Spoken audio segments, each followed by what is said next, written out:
I'll start probably on this, and then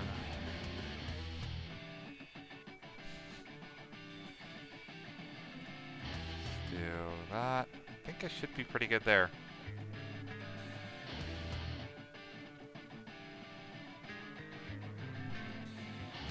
Also, shoutouts to I did not know Puexel had a moving GIF of as his profile on SDA at some point, or whenever he last logged in. Didn't even know SDA allowed moving pictures, actually.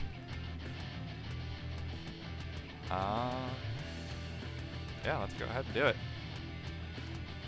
Alright.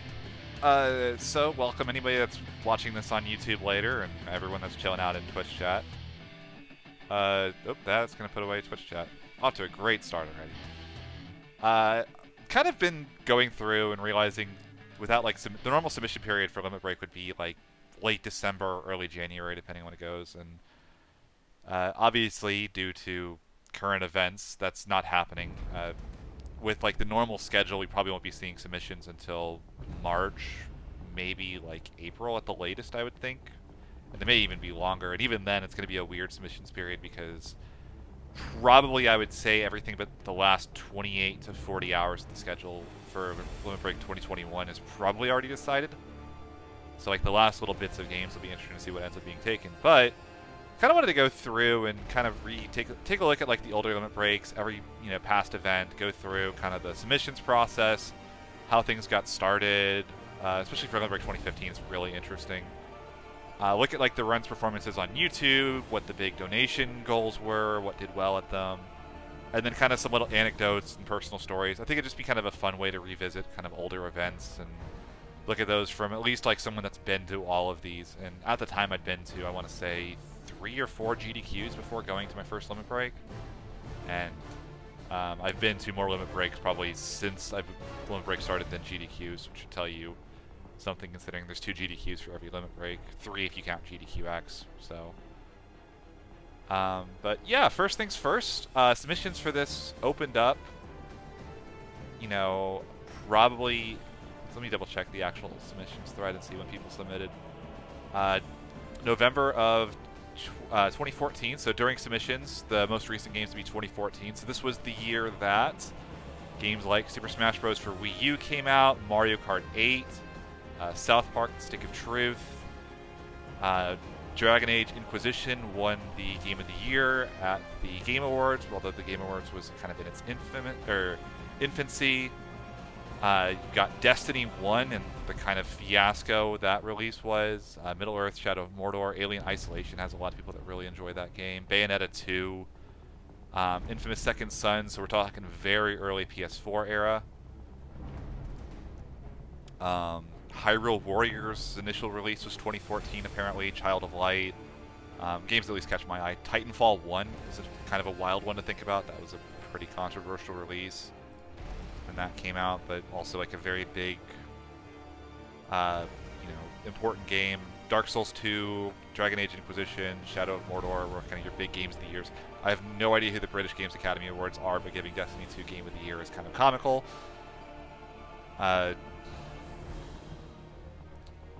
You know, you got all of your fun awards there, but kind of an interesting year. Like, I would say it's a relatively weak year as far as video games go.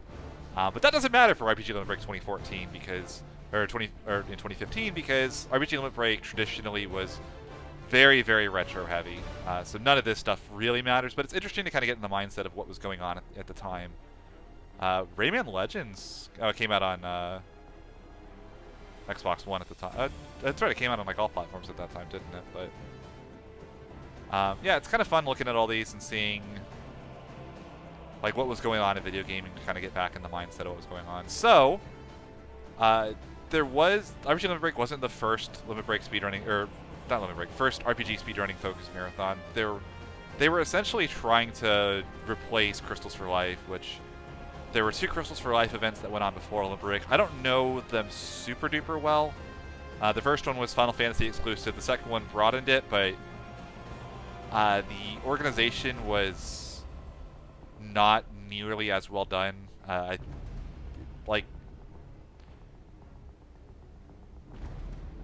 trying to think of, like, a nice term to put the original Crystals for Life leadership that, like, because, like, Crystals for Life was cool and important, and like it did really interesting things, but they tried to expand very quickly, which led to them going under.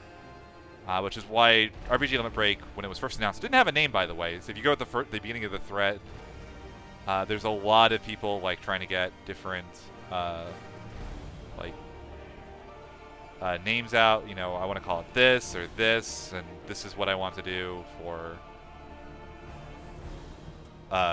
like charity and all kinds of like fun organization things. But you can see that they went really back to basics. They tried to do the SGDQ thing where they're like, you know, we'll just use Essentia's home in Salt Lake City to save costs, because SGDQ 2011 and 2012, which at the time were only, you know, 3 years away.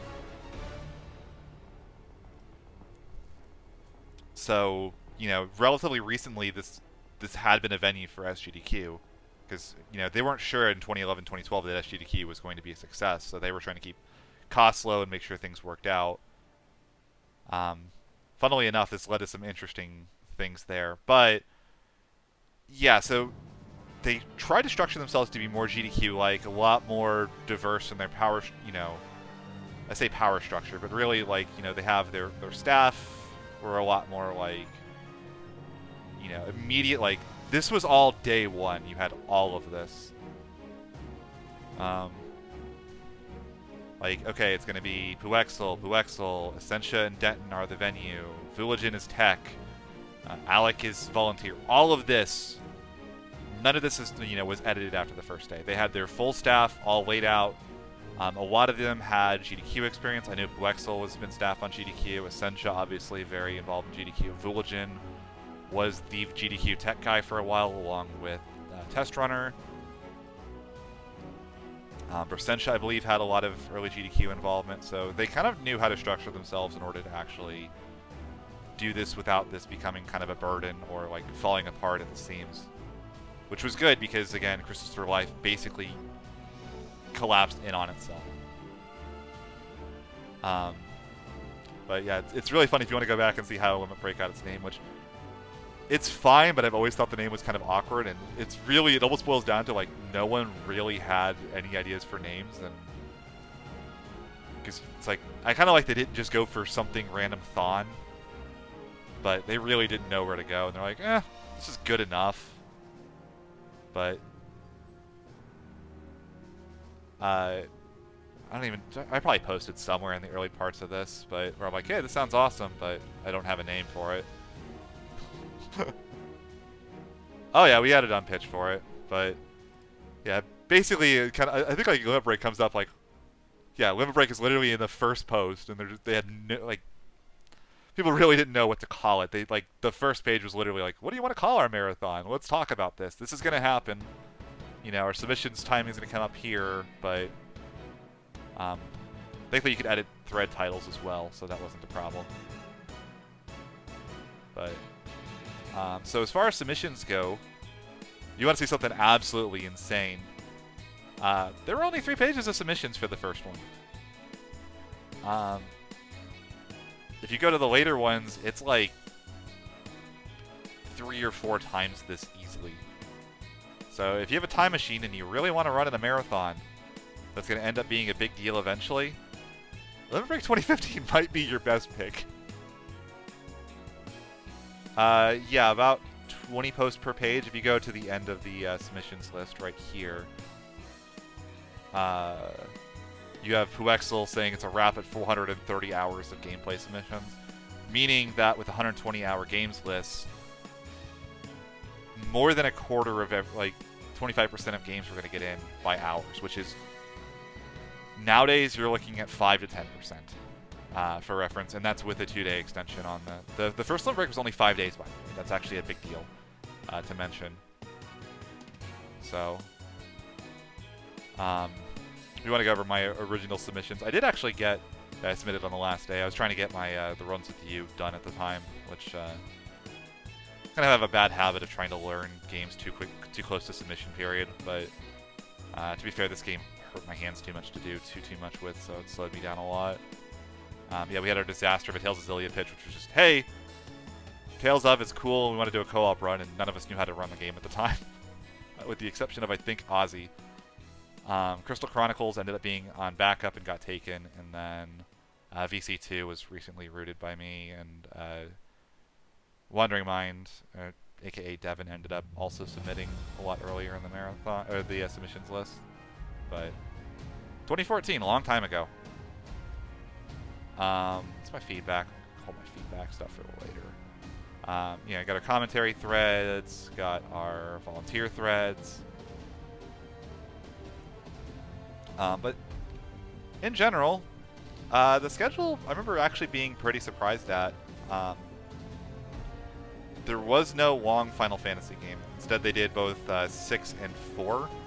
And the quote-unquote long keynote game ended up being Lunar 2 Eternal Blue, which kind of blew me and Spike out of the completely out of the water when we first saw that. Like, neither of us expected that whatsoever.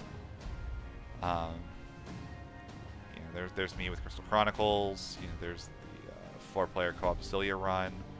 One Battle Network game, which was a big deal at the time because Battle Network had been trying to get into GDQ for a long time. Still trying to get into GDQ. But finally having a good home to showcase that was very exciting. You can see lots of retro Final Fantasy, although almost less than you would expect for a modern marathon, which is kind of fun to think about. One of my favorite marathon runs of all time, the Lunar 2 run by Feral Pigman. Or Lufia 2, sorry. Too many L something 2 runs in the marathon. Closer was Chrono Trigger by Essentia and Puexel. Opening run was Kirby Master doing Fire Emblem Radiant Dawn. The more things change, the more they stay the same, I guess. So, yeah, Kirby still did Fire Emblem back then. And funnily enough, I missed the entirety of this run because I was at the airport on my way in. I think I came in during Diablo 3 was when I actually made it there. Star Force, Chen. But, so yeah, then you have all of your bid wars. We'll go over that in just a little bit. So, something I always like doing during game submissions, and I know GK always makes fun of me when we go over these, is I love looking at YouTube numbers for old events. I think it's absolutely fascinating to look at, see what performs well on YouTube. Generally, if you're going to do this like I do it, I'll kind of go over what I look at. The first game of a marathon and the last game of a marathon tend to have slightly inflated viewer numbers. The first one makes sense. It's the first game of the marathon, and then if you go to playlists, which I can't do without losing my current tab here, let's do this. You guys can all look at my random YouTube recommendations for fun, but if you go to playlists, scroll down, people that would go to the full marathon back in the day, you'll start at the top. So that's part of the reason you'll get an inflated view count for those. But, and then I kind of look at like the first run of the marathon, say, okay, let's deflate that a little bit, but that's a good baseline. I look at the highest viewed for the marathon, which I believe for this one would be Kingdom Hearts 2 Final Mix, which makes sense given the way YouTube's recommendation algorithm works. I'll look at the closer, which was 38K on Chrono Trigger, and then I'll kind of try to get a baseline for what the average is. So it looks like for the first one, most games probably sat between about 5 and 8K views, I would say. Probably gets you about 50% of the games in the marathon. Not really much lower than that, thankfully. So, like the only one is actually like the second half of Zillia, which doesn't really count. But so basically, anything over about 8K is kind of notable as far as viewership goes. So going through these, Fire Emblem, 22K views. Actually, almost a little higher than I would expect, but I also could see people going back and trying to see how Limit Break started. So the view count there probably would be more like a 15K, which I don't think is that out of line for Fire Emblem. Diablo 3, 7K actually looks really low to my eye. But if you look at like the other Western RPGs, like Knights of the Old Republic's at 5.6, Skyrim is at 3K. Limit Break really does not have a Western RPG audience, and at least like it didn't at the time. So I think it's an area that they probably they just didn't have the ability to do it. Because like they took literally all of the offers they had for Western RPGs. And because these are so old now, they probably just don't pop up in the recommendation algorithm at all for anybody that's watching stuff. But it is funny seeing Skyrim at 3K views. Yeah. Diablo 3 does have the sound issue as well. That does hurt it as well. Since any people that might watch it and tune out or whatever else. Dragon Warrior 22K. It's actually more than I would expect. I tend to see Dragon Quest kind of underperform on YouTube, especially. But the one thing that always pops out to me, which is absolutely wild, if you ever watch me do a prediction show for Limit Break, I will always take a Disgaea game or a Disgaea adjacent game. 31K for Disgaea 1, or I don't know if Afternoon of Darkness is 1, but Disgaea by Pink Pajamas. Every single Disgaea game is like top 3 non-Kingdom Hearts / Final Fantasy for the marathons they're in. Like, I would almost say that, like, by YouTube numbers, they're under-indexing in Disgaea, which is really funny to think about. And I don't know why that is. I don't, like, probably some combination of the fact that GDQs don't really take these, so they don't have any competition. I think part of it is that maybe with Disgaea being such a grind-heavy, crazy game, people naturally look for high-level gameplay of them. I don't know what it is. I think it's just interesting. Every single Disgaea game, if you go through limit breaks, overperforms relative to every other game in the marathon. So, Suikoden by Wormtalon. Crystal Chronicles, hey, that's me. This game crashes. So I don't actually finish the run because the final dungeon is about 40 minutes long and the game crashed on the final boss. So that was very fun. Valkyria Chronicles, great run. I was half asleep. Actually, this run got shafted on donation incentives. Probably the one big mistake of the marathon, I think, was putting this at like 7 a.m. after not... Like, Crystal Chronicles isn't a huge game to begin with, and it didn't really raise much money. So Valkyria Chronicles missed like half of its incentives, I want to say. We go here to bid index. Thankfully, I don't think they held this against Valkyria Chronicles in the future. It just, like, you know, $100, $200, you know, these are tiny incentives, but they never got close enough to the point where someone said, sure, I'll throw, you know, $20 to get this to happen. Right? Yeah, Crystal Chronicles is kind of a... That's just been a tragic game since 2015, let's just be honest.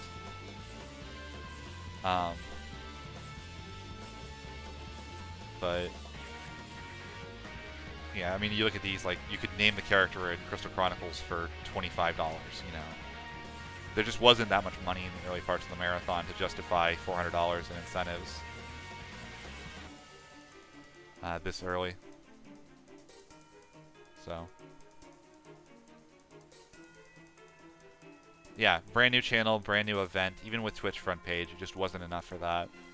I think even like some of the organizers said, yeah, that we probably should have either set those donation incentives much lower or just said to do the run, you know, to do the incentives like anyway without putting an incentive up for them. Probably one of the like most unfortunate things to happen in like Limit Break history. Like literally, I can't think of another time in a game has raised $0 for an incentive, just because there were so many incentives and you just kind of had to pick one at that point and just make it happen. So, but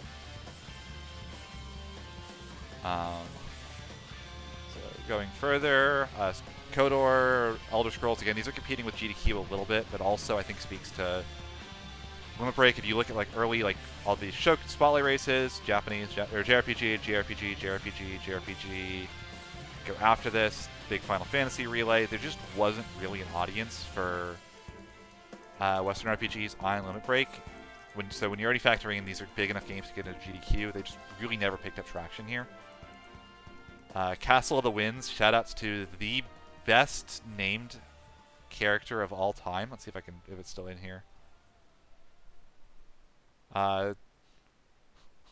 So this is the only game I know of. There's no character limit for the name in Castle of the Winds. So you have the file name was Sonic 2006 is definitely a decent game as long as you mute it and genuinely believe walls do not exist. That was the file name.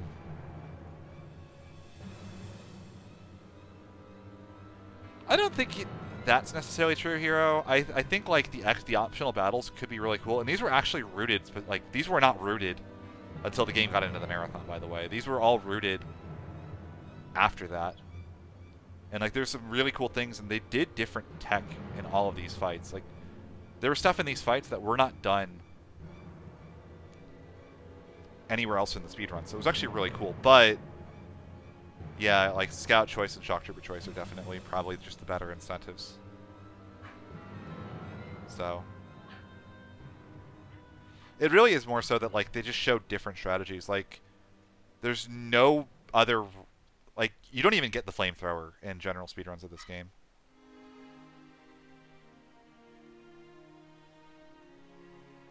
So like these both do really interesting strats, but again, it's hard to communicate that when you're also talking about a run at 7 a.m. in a marathon that really didn't know what its donation totals were going to be.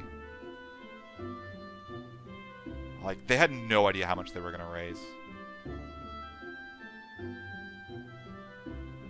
So, I think if they did those nowadays, they'd have no issues actually meeting them, but... Earthbound, 15k actually is a little bit lower for an Earthbound run. I think these end up taking off a lot more later on as far as the actual viewership goes. But I do think this did pretty well for donations, if I remember correctly. Let me double check. Because the started ads... oh, we don't have donation totals on stream. Oh, there we go. 5.3k, and then it ends at... 8k, yes. This was one of the bigger donation runs in the marathon.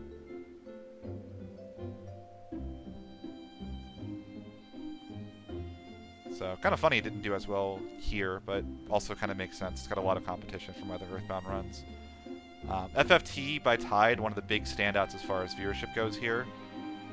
I don't remember... This was with math, if I remember correctly. It's just a normal any percent run. Yeah, any percent. I don't think Tide learned no math for a while. I don't think this did great on donations, actually, but this is going to get a big boost from the fact this is one of the earlier FFT runs on the channel. And it's probably going to be in the recommended for the big one, which was the Tactics by Claude run. Zillia, Part 1 and Part 2. Stream went down in the middle of this game, so they had to put it back up, which is why it was split. I was so tired during this run, although I think it came together decently well. 4 nerds yelling at each other and having fun. Shoutouts to PX, literally reducing our DPS by carrying them out of the damage.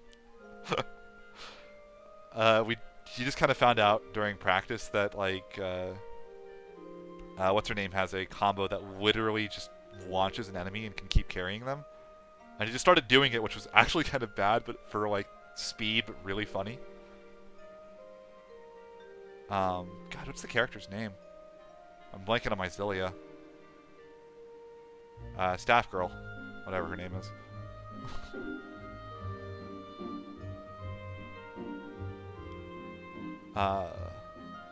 Battle Network 3, 18k. It's actually pretty solid. Mystic Quest is about where I would expect to see like a kind of not top tier Final Fantasy spinoff. I mean, you look at Crystal Chronicles is at the exact same viewership, so pretty consistent there. Crystallis, Final Fantasy 1 by Geyer. Interesting that this is actually only at 17k. I know. Curious actually how this did on donations, because this is a game that, if you talk to Vuligen when he was on the GDQ staff, he said this game so consistently overperformed in donations and other marathons. That's why it ended up getting a GDQ showing. Let's see. 14k and then 13k. Which actually would have probably put it in one of the better spots in the marathon. So yeah, about $1,000 over the course of 4.5 hours was not bad at the time. Doesn't seem like much nowadays, but Black by Vuligen. It's funny. This is the only Pokemon run that is actually somewhat difficult to find if you sort by most viewed. Not really Vuligen's fault.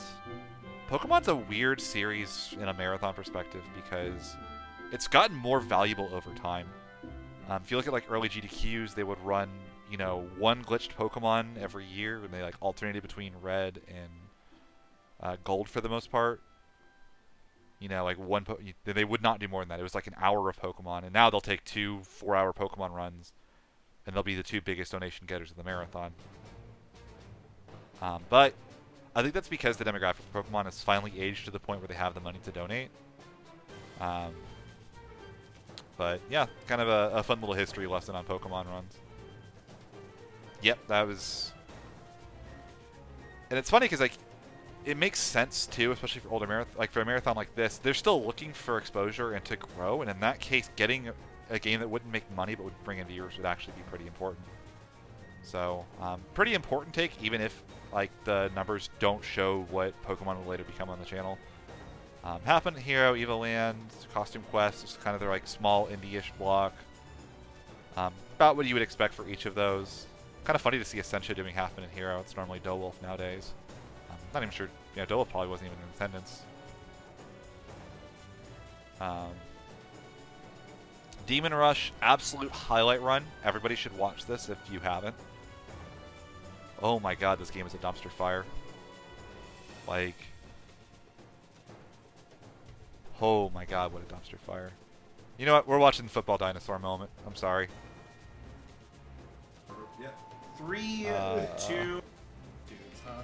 Football dinosaur! I hate the football dinosaurs. You can't run from the football dinosaur. No, you can't. You cannot run. You can't run from anything in here. Oh. So if you don't know, this game will permanently so damage any computer it runs on. The hardest section of the game. I don't even know how that's possible, but it's actually a thing. You can completely wipe the computer you run this on, and it'll still run worse than it would had you not run this game on it. I think Brasencho literally would run this on like an old laptop that he didn't care about anymore, specifically because how bad this game is for your computer. And it looks like this. Go do that. Like, there's a good chance that I could game over pretty soon. So I put on the Geo Bandana. Oh my god. Yeah, if you haven't seen this game, it's an absolute treat. People try to troll him for like the first half of the run. Like the first half of the run, all the characters are named other characters to try to troll Brasencho a little bit. The game is an absolute mess. It makes no sense. The combat's horrible. I think you end the game at level 7.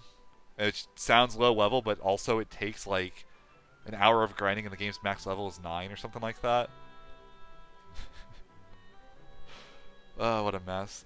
Secret of Evermore. I think this was the other Mercy Killed run. Besides my Crystal Chronicles run by Metasigma, so if you want very loud commentary. Lufia 2, this was one of the 2 games I hosted. Still one of my favorite all-time marathon runs. It's probably a game I really want to play at some point all the way through casually, because it's a really cool video game. But...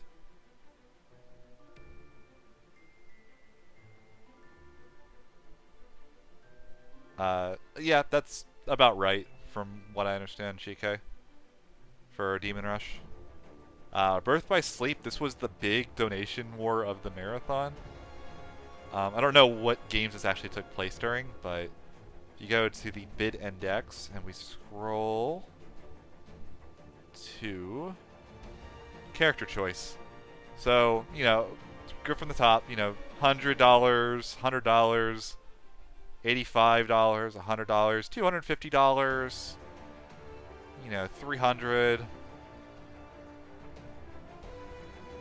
$4,000.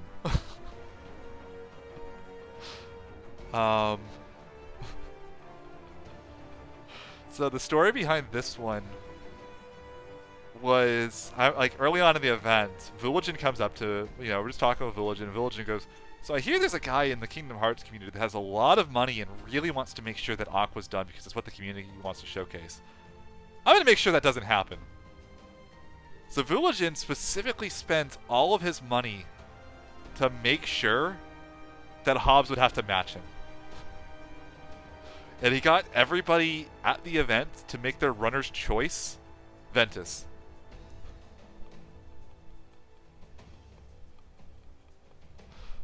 Like, across the board.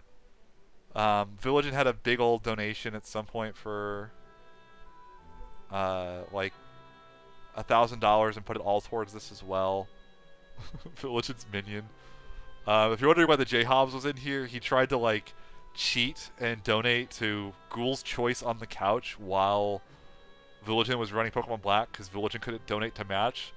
And I got like the biggest stink eye from Villagin. So I'm like, yeah, that's going to Ventus. Oh no, that's a different one. Okay. Forget where it was. Somewhere in here. The whole thing was great. Oh my god. So, Villagin was a really good sport about it too. Shouts to Sonic Shadow Silver, by the way, donating there as well.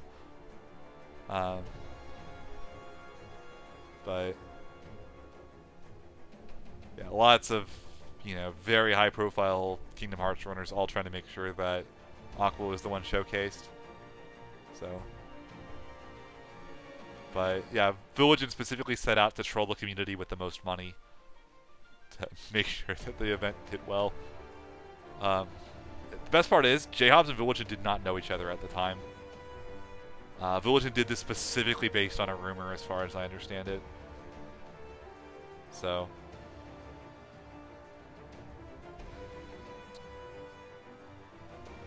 and the run was definitely solid. I mean, anytime you have Spike, helping commentate a game, it's going to go pretty well. So, Final Fantasy VI, no sketch. 12K is actually kind of low for Final Fantasy on the channel. Like, if you go to, like, more recent events, like, the most recent one in Questing for Glory, Hope and Healing, Final Fantasy VI has more views than this there, where it's, like, the most viewed run in the marathon. So, very interesting to see that. I don't know if it's just that sketch glitch is less interesting than, like, a glitchless run would be to, like, a YouTube or a casual audience. I think this game did pretty well for donations as well. It always does. It's Final Fantasy. Wild Arms, this was probably any % with Ace, I would assume. Lunar 2, Eternal Blue, absolutely great run, definitely worth watching. Probably the one thing I will say in retrospect is that the voice bidding war probably could have been won with a penny. 90% no Ace, okay. It was a glitched run, I knew that, because it's a lot shorter. I think the glitchless run's like 3 or 4 hours. Secret of Mana by Stinger. This is, wow, I forgot Stinger actually ran that at the event. They've been trying to get the 3-player co-op in for a while now. 5.8 is actually almost lower than I would expect for that, but doesn't have the Final Fantasy name. Kingdom Hearts 2. This is the YouTube view peak. I think it was actually the Twitch viewer peak as well, or it's up there. This also is going to get a big YouTube boost by the fact that I think for a long time, the top like 10 runs, 5 of them were Kingdom Hearts games. So it's going to get that like YouTube feedback loop going where people watch one and then they get the recommendations for the others. So not too surprising. Spike did the main gameplay, and then I think Biz did all the like bonus fights and stuff. Final Fantasy IV, this was the 4-person race. This was really crazy. See if the setup actually is captured on this. I shouldn't click through. Yeah, so you have the dedicated commentators over here. And so you can actually see like the living room of the house. This was the actual like, I think it like normally is like the kids' playroom that they just kind of evacuate and use for the marathon stream room. Then the dedicated marathon commentary out in the living room. While the 4-person race, you can see the 2 TVs in the back. I think the setup for this was like 30 minutes or something crazy. And I think like almost all of Villagin's like difficult tech setup stuff was specifically to make sure this run would work. But they wanted to get a 4-way race in. Like this was a big deal to them. So, really, really cool run. I'll get to that, GK. Once I get like through the rest of the game. So then after that, final. I think it's also the one reason it was second to last, just because they wanted to make setup easier for it. Like, if they had to like completely like trash their setup to get this to work, they could do it because they only had one run afterwards. Chrono Trigger was the closer, 100%. Again, closers tend to do pretty well for viewership on YouTube, and Chrono Trigger does pretty well, so makes sense. So there were 2 options for how to go as far as actual like spaces. Your options were either you stayed on site, which was, I think there was actually a small fee. Yeah, on site was $50 plus 20 per day, but they also had like a limited amount of space. And they like specifically said like we need a certain number of people to not stay on site because Essentia's house, if you've never been there, it was a two-story house. So you have like the ground floor where you have okay, we're gonna do a really bad paint diagram. I'm gonna try to draw this from memory. So you have like the doorway here. You have like your little entry hall. You had like a side room over here-ish that ended up being like the practice room. And you had, I think, 2 CRTs and a single HDTV in there, which was really, really fun for anyone that wanted to use an HDTV for their runs. You basically, like, early GDQs and early Limit Break, you basically had to bring like normal cables for HD consoles just in case you couldn't get access to an HDTV. You had like the dining room like up here, and then the stream room was like over here, and that's like basically the ground floor of Essentia's house if I remember like correctly. You had stairs about right here as well from like the little like the entry room. So what people would do, you'd have your practice here, people would be chilling and eating in this room. There was a TV about here-ish that had the game feed on it. You had the couch here. Tech was like at a table over here. TV was like here. Had some chairs in the back there. You had a decent-sized backyard as well, although I don't remember spending much time out there other than when food was being cooked or eaten. And then you go upstairs, and there was a room that was basically blocked off, and it was just nothing but sleeping bags. And people would go upstairs and sleep whenever they could. So if you went upstairs, you're supposed to be very quiet. Basically, the goal was to try to keep people from try to get as much sleep as you could, because there were 30 people at the event or so. I think the cap was like 50? And I think 30 of those people ended up staying on site. So you have 30 people all kind of crashing at this one. Like, her house, you know, Essentia's house is great, fantastic, and she's a lovely host. Her house is not particularly big. This isn't like some giant mansion. It's a pretty normal-sized house, right? So then, what they ended up doing was they recommended what was basically an extended stay hotel. And I don't know what it was with this hotel, but it was the cheapest damn hotel I've ever stayed at. And I mean, the actual beds were literally like plastic dorm room mattresses. And the pillows, I don't know what these things, they had plastic pillows, I shit you not. Like rubbery plastic pillows that were completely useless. No carpeting on the floors, which was absolutely great because it meant that the people that slept on the floor really couldn't sleep well. But the Zillia crew stayed at one of those, which wasn't the most fun. It wasn't the best sleep I've ever had. Excuse me. The one thing it did have that was fantastic, it did have an HDTV, which was so nice because it meant that we could actually practice before we actually got to the event.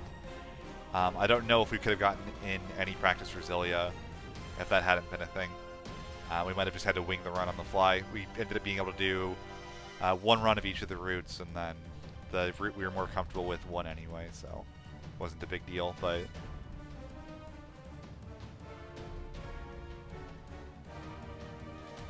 yeah, the cheapest hotel I think I've ever stayed at. God,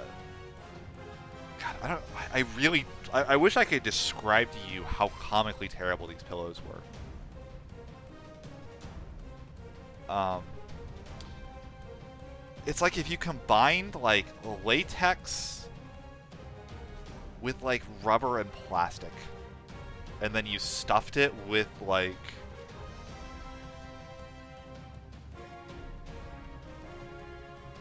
I can't even call it like foam. Like it wasn't even like it wasn't feathers. It was stuffed with. But like the actual cost of the room was like it was like $50 a night. Let's see if they have anything on the actual recommended place to stay in here. I don't know if I'll be able to find it. Yeah, the Utah guest house, like when they eventually stopped staying there, they did other locations that ended up being a lot better. But yeah, I don't see. I don't know if I can find the link for how much the offsite hotel costs that like they recommended staying at, but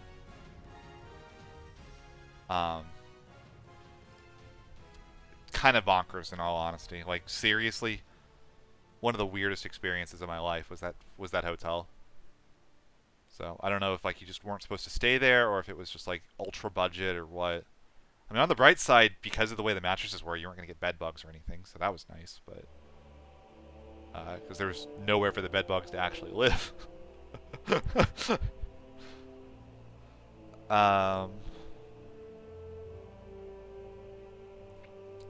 But yeah, it's interesting going back and looking. I haven't actually looked at the YouTube numbers for like the original Limit Break in a while. Some of these runs actually ended up picking up a little more steam than I thought they would.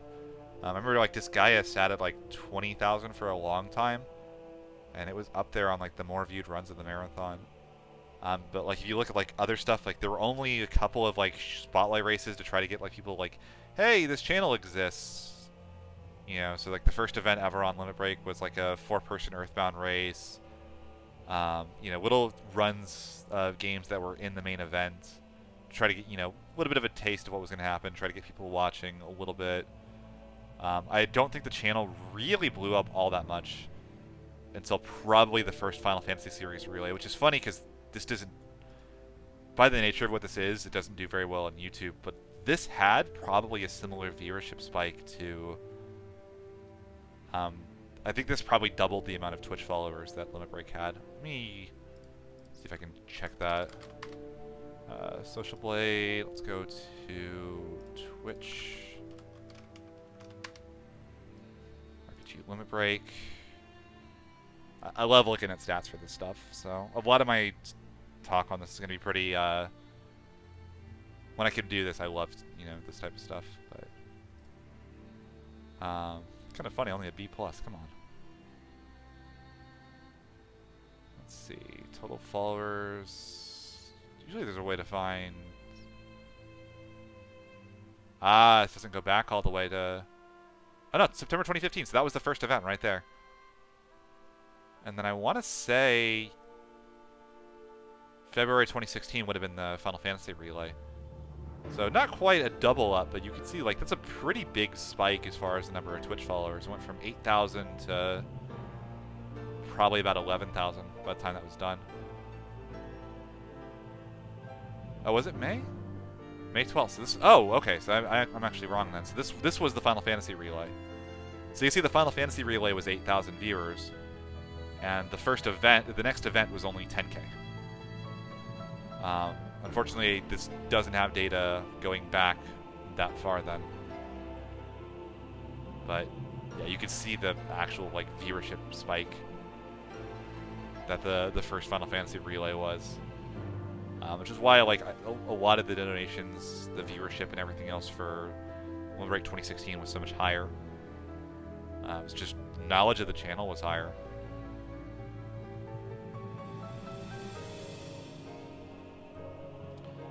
But yeah, all in all, like if you haven't seen any VODs, the runs I would personally recommend watching, I would definitely say like the big three for me are still Demon Rush, Lufia 2, and Lunar 2. There's no substitute for these. These don't show up in any other marathons. Lufia 2 has Ancient Cape, but like True Any Percent hasn't been done since. Demon Rush probably will never be done again, and that's fine. This is like a great time catching lightning in a bottle.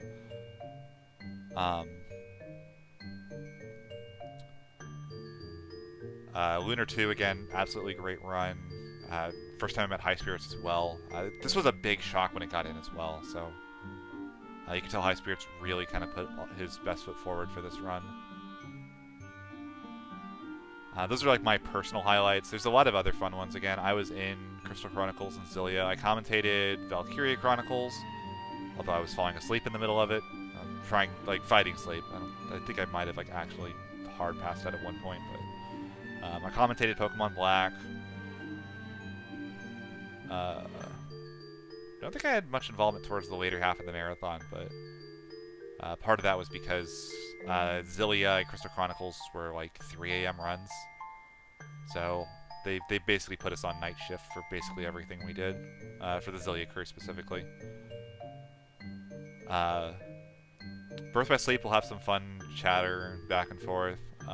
Pokemon Black hasn't been done since. It's another one that's probably worth a watch if you're into Pokemon speedruns. Oh, watch the Final Fantasy IV race. I don't know how I missed that one. This is a really cool event. It's a decently close race as well. I think it becomes kind of a two-way, like, if I remember correctly, 2 people pull pretty far ahead, but like they're pretty close, and then the third and fourth is a pretty close race. But the commentary is great, and like really gives you the energy of the event in a way that none of the other runs do. And then probably you should watch. I would say the closer's also probably definitely worth checking out. But yeah, I guess the last thing to go over is I actually had feedback, which was kind of fun. So, you know, nowadays this is all done in Discord, but way back in 2015 when marathons were done, a couple weeks later, or a month later, they would put up a feedback thread where you'd say, hey, let's go over all this stuff and see what we did have, didn't have, you know, how can we improve for the future. You know, it's funny, you can see like Wexel saying like, yeah, we really can't realistically do more than 40 to 45 people at Essentia's house. We'll find a bigger venue next year. It was hard, you know, to ferry people back and forth, but at least, you know, 2015, Ghoul was, you know, pretty impressed with the schedule and the way it came together, because I didn't expect it to be what it was, and it did pretty well. Venue is really interesting, you know. Tech, I get to make fun of the fact that so what happened with Crystal Chronicles was they had a GameCube set up because they were doing a Game Boy Player game, and we tried to get my Wii working, and in the first like 5 minutes we were messing with it, we couldn't get the Wii to actually capture. So I'm like, okay, I'll just do it on the GameCube. It's already hooked up. So that's when I got the disc read error in Crystal Chronicles. But yeah, I tell them never let a GameCube game be run on a non-Wii again, which honestly, probably, that will never come up at Limit Break almost ever, I would think. There's just so few GameCube RPGs that would be done. And I'm pretty sure anyone that would do it would know to run it on a Wii at this point, but like you have what, like, I guess TTYD is the one that'll show up a decent bit, but could maybe see like, I don't think like a Lost Kingdoms will ever get in. I don't think like Phantasy Star Online, unless like a good glitchless run happens. Just really not a run that'll happen anytime soon, I don't think.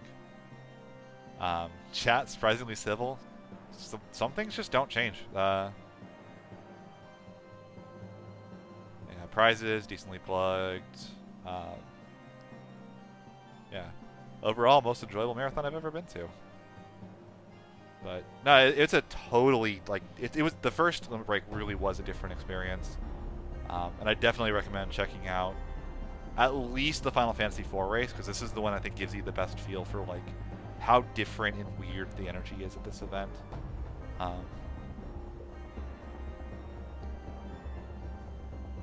don't know if there's any other comments from the chat about like kind of fun anecdotes or stories.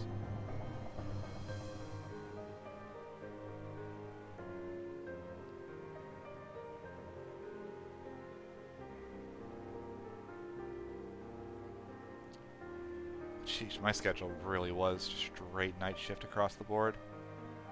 Does it have the times of the runs on it as well? It does. Crystal Chronicles started at 6 a.m. And I could not sleep that night. So I was up. I did a practice run starting at 3 a.m.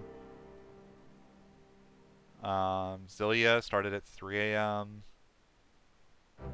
Going further, commentated Pokemon Black. I did Tech for the Demon Rush starting at 3 a.m. Hosted Lufia 2, immediately passed out afterwards, and then I hosted the Lunar 2 starting at 3 a.m. My schedule was so graveyard shift. Which is funny because like the Zillia crew got a specific shout out for the fact that we just kind of took over all the graveyard shifts for the event, for tech, hosting, and runs almost across the board. So you look at like, oh wow, Freddy actually had like a, oh no, that's a midnight run. Yeah, midnight Evoland run for Freddy. I think Freddy was the only other, because you had the Diablo 3, but that was before our schedules got like thrown completely out. PX did like some tech work as well late. I know PX also hosted Crystal Chronicles. But yeah, I think about 50 minutes to an hour is about the length I was going to go for each of these. But any other comments, things, or stuff anybody else wants to like reminisce about?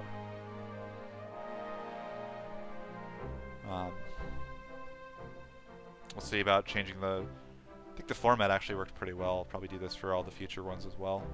Whenever I go through them. I'll do these like probably one a day, each day. So tomorrow will be 2016. Oh yeah, if you don't know why... if you don't know why this is a thing, the RPG Good Taste, why Swedish Fish is a thing for RPG Limit Break, they're Denton's favorite candy. Denton being Essentia's husband, who basically was like house dad. And really funny to talk about this with COVID, but he just went to like, he bought these in bulk, like big old 10-pound bags of Swedish Fish, and it was like a house rule. You walked by the Swedish Fish, you picked one out and you ate it. You know, these little gummy fish if you've never had them.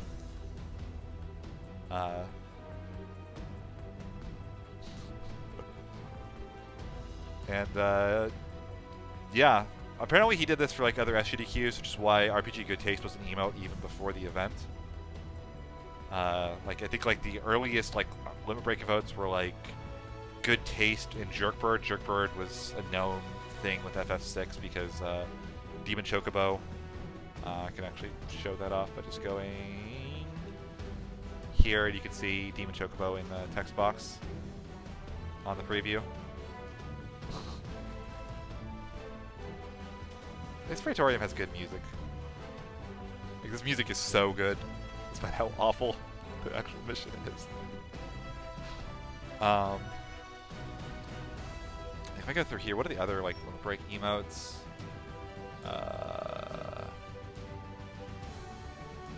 Oh, cool. It's like actually in order. Yeah.